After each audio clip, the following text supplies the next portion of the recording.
Madanapalle MLA Shahjahan బాషాపై తాను మంత్రి నారా లోకేష్ కు ఫిర్యాదు చేయలేదని తహసీల్దార్ ఖాజాబీ స్పష్టం చేశారు.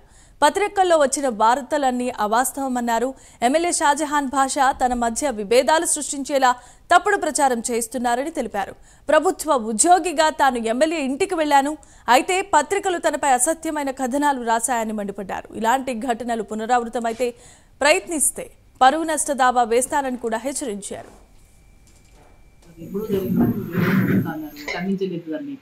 నిజం లేదు కాబట్టి నేను ఖండించలేదు. రూపాయి లేదు, ఆయన ఎప్పుడు డబ్బులు అడిగింది లేదు. అర్థమైందా? ఈ పేపర్ వాళ్ళంతా ఊరికి అనవసరంగా చేసి మా అడ్మినిస్ట్రేషన్ ఇబ్బంది పెడతా ఉన్నారు. మమ్మల్ని చేసుకునింది ప్రజానాయకుడిగా ఆయన ఎమ్మెల్యే గారు పిలిస్తే మేము పోవాల్సి ఉంటుంది.